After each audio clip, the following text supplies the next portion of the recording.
So we're going to complete the third task, first part, and it's on moving images. And you've got to make sure that you save this file because all the extension challenges are going to rely on it. So make sure you save it. I've already downloaded the file, and it's just a quick overview here, so don't get caught up too much in this information. What we want to pay more attention to are the instructions. So you need to open the bike jump file, and it's going to load up a partially completed file that looks like this. So you can see it looks absolutely fantastic, really lifelike. And if you click on a timeline, you can see that there is a keyframe in frame 1, and the number of frames is about 54, 55. I can't see my screen very well. You can see over in the library on the right hand side rather, there's several symbols, a lot of confusing things there. So let's see exactly what we need to do after we open the file.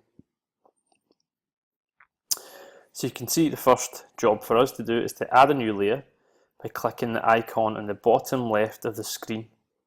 And we've got to rename it to Stuntman. It's a good idea to keep track of the names of our layers. So if we go down to the bottom left hand corner of the screen here and click the new layer icon, we can double click and rename this layer to Stuntman, and you can see that it makes the number of frames on it the same size, even though that this layer is completely transparent. It's clear, there's nothing on it so far. Okay, next we're going to add the Stuntman from our library by dragging symbol 2. It's really important that it's symbol 2 that we use onto the Stuntman layer, and position it on the bottom left next to the first jump, and we've got to make sure we're working in frame 1. So let's look back for symbol 2 in the library. You can see indeed it's the Stuntman. Make sure I'm over in frame 1 here. We're using the slider, the scrub. Drag our Stuntman on to the scene and position him roughly where you want to start him. It's not too important as long as it looks good in your mind. Next, we want to right click on the Stuntman and choose Motion Tween. So similar to what we've been doing with shape tweens. So right click, choose Motion Tween. Next, now we want to click and drag on our Stuntman to the right hand side of the screen, and there's going to be a dotted line following him. It will either be green or purple, but then I've got another important point to note.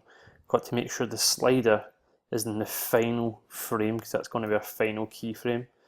So let's move the scrub along to the final frame, and now drag our Stuntman. We should hopefully see some dotted lines, so you can see this is blue. Next, it'd be pretty boring if we run that. I'm driving straight through the buses and the jumps. So from the Tools menu, we're going to choose Selection Tools. That's the very top one, which I'm already using, that's fine.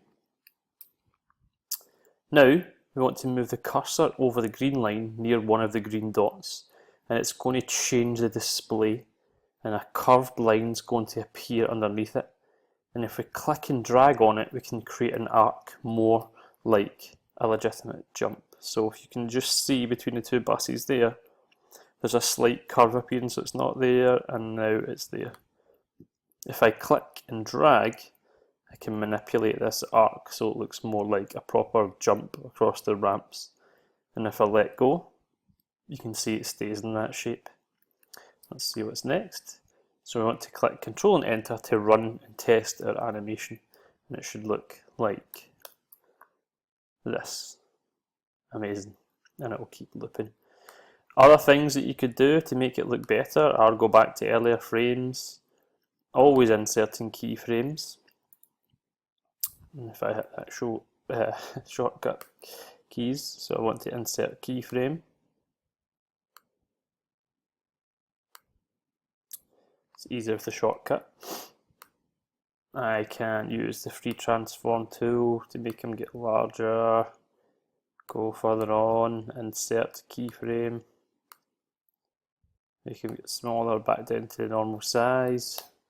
Now when we run it, you see it starts to grow and gets rapidly smaller. You can change it around to do other things. You could make them loop in mid-air and so on. There's lots more you can do, or you can just follow those instructions and just leave it normally.